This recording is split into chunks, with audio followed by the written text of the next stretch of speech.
Les vraies voix Sud Radio. 3 mots dans l'actu, Félix, qui sont tutelle, procès et arrestation. 3 ans de guerre en Ukraine aujourd'hui. Emmanuel Macron rencontre Donald Trump à la Maison-Blanche en espérant infléchir son tropisme pro-russe. Pendant ce temps, le futur chancelier allemand entend s'affranchir de la tutelle des États-Unis. Un procès hors norme vient de s'ouvrir à Vannes, celui de Joël Le Squarnec, cet ancien chirurgien anesthésiste pédophile. 299 victimes recensées, la plupart mineures au moment des faits. Et puis Gérald Darmanin espère un retour de Mohamed Amra dans moins de 10 jours après son arrestation en Roumanie. 24 gardes à vue suite à ce nouveau coup de filet dans l'enquête sur l'évasion qui avait coûté la vie à 2 agents pénitentiaires il y a 9 mois à Incarville. Les vraies voix Sud Radio. Alors j'aimerais vous dire que c'est un document exclusif. Bon, ce serait un peu exagéré malheureusement. Voici, mesdames et messieurs, ce qu'Emmanuel Macron est en train de dire au président Trump dans son bureau à Washington. Tu peux pas être faible face au président Poutine. C'est pas toi, c'est pas ta marque de fabrique. C'est pas ton intérêt. Comment ensuite être crédible face à la Chine si t'es faible face à Poutine ? Alors non, j'ai pas caché un micro Sud Radio sous son bureau ovale. Les followers assidus d'Emmanuel Macron auront reconnu évidemment la vidéo TikTok où il nous teasait ce qu'il comptait dire à son homologue américain. C'était il y a quelques jours. 3 ans de guerre en Ukraine. Aujourd'hui, un président Trump qui lâche un peu l'Ukraine en lorgnant sur ses minerais, en traitant son président Zelensky de dictateur. Et dans ce contexte, au lendemain des élections en Allemagne, un futur chancelier chrétien-démocrate, Friedrich Merz, prêt à s'affranchir de la tutelle des États-Unis.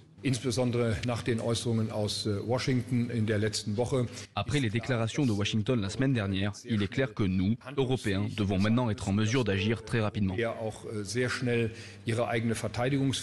Européens doivent organiser très rapidement leur propre capacité de défense. C'est une priorité absolue dans les semaines à venir. C'est pourquoi j'ai eu un long entretien téléphonique avec Emmanuel Macron hier soir. Il était déjà en route pour Washington. Nous avons parlé des sujets qu'il souhaite aborder avec le président américain et j'ai constaté qu'il y avait un accord total entre ce qu'il veut dire et ce que je pense sur le sujet. Friedrich Merz, dont la CDU est arrivée en tête aux élections allemandes, devant l'extrême droite AfD à plus de 20%, déroute historique pour les sociodémocrates du chancelier sortant Olaf Scholz. Reste à négocier pour former une grosse coalition gauche-droite, mais en tout cas ce revirement allemand sur le rapport aux États-Unis, eh bien c'est historique, réagit sur Sud Radio l'ancien commissaire européen Thierry Breton. L'Allemagne est le pays, s'il y en a un, qui s'est mis, juste après-guerre, sous dépendance quasi totale des États-Unis d'Amérique pour sa défense. Et souvenez-vous, combien de fois nous avons dit à l'Allemagne, il faut maintenant être plus autonome, plus indépendant. Et l'Allemagne était sous cette dépendance. Friedrich Merz, l'un de ceux qui a été les plus atlantistes, il a compris. Et avec lui, toute l'Allemagne a compris que désormais, eh bien, c'était une nouvelle ère qui s'ouvrait. Thierry Breton ce matin avec Jean-Jacques Bourdin dans le Grand Matin Sud Radio. C'est le plus grand changement depuis la chute du mur. Je pense que je n'ai jamais entendu. Et d'ailleurs, je ne sais pas, je regardais ça, je ne parle pas d'allemand, mais heureusement, il y avait la traduction hier soir. Même Merz a dit, il a expliqué ça, il a dit, je ne pensais pas un jour que je dirais ça sur une chaîne de télévision publique. C'est-à-dire que c'est un revirement absolument total. Et c'est surtout, à mon avis, le retour du franco-allemand, vraiment du couple franco-allemand. Et voilà, la bêtise de Donald Trump. La conséquence de Trump. Le manque d'intelligence, en réalité, humaine de Trump, de Vance, etc. C'est que, en venant faire ce qu'ils ont fait sur le sol européen, notamment à Munich, d'abord, ça n'a pas ramené une voix de plus à l'extrême droite, il faut quand même le dire. Elle reste à 20, comme elle a toujours été dans les sondages depuis des mois et des mois, Alice Weidel. Et en plus de ça, si vous voulez, ça ressoude les Européens. Il faut être un peu bête, hein. Mais tant mieux. Oui. Philippe Bilger. Non, mais c'est la conséquence de la manière dont Donald Trump a méprisé l'Europe. Et Vance. Le discours de Munich, ça fait naître des anticorps dans l'électorat allemand. Après la Deuxième Guerre mondiale, les deux porte-avions, j'allais dire, américains en Europe, c'était la Grande-Bretagne et l'Allemagne. Ce que fait Donald Trump, effectivement, ça va peut-être réveiller l'Europe. Et peut-être, parce qu'on regarde justement les traités, quand il y a Poutine et Trump qui discutent tous les deux de l'avenir de l'Europe, en fait, ils font leur Yalta à deux, tranquillement. Et on voit qu'ici, nous, on n'est pas invités.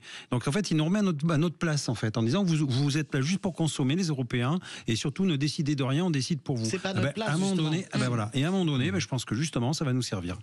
Allez, le deuxième mot, procès, celui de Joël Le Squarnec, qui vient de s'ouvrir à Vannes. Incroyable. L'ancien chirurgien reconnaît la plupart des viols et des agressions sexuelles qui lui sont reprochés sur 299 patients mineurs. Pour la plupart, il faut dire qu'il consignait scrupuleusement la plupart de ces méfaits pédophiles dans des carnets. Il sévissait en général lorsque ces jeunes victimes étaient endormies sous anesthésie ou en phase de réveil.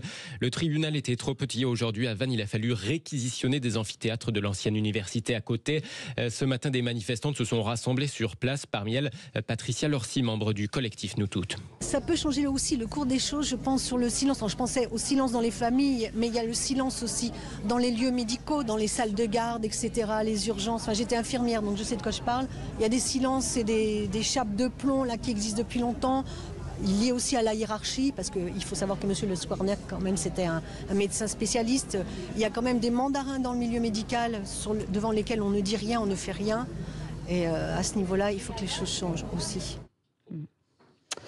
Propos recueillis par l'agence France Presse. Alors certaines de ces manifestantes protestaient aussi contre la présence de l'ordre des médecins sur le banc des parties civiles, alors qu'elles lui reprochent de ne pas avoir empêché la reprise des activités du chirurgien lors de sa première condamnation pour détention d'images pédopornographiques. C'était dans les années 2000. Et ensuite, troisième mot, arrestation. Gérald Darmanin espère un retour de Mohamed Amra d'ici moins de 10 jours. L'arrestation du narcotrafiquant avait coûté la vie à 2 agents pénitentiaires au péage d'Incarville dans l'Eure il y a 9 mois. Donc après cette traque, il a été arrêté finalement en Roumanie ce week-end.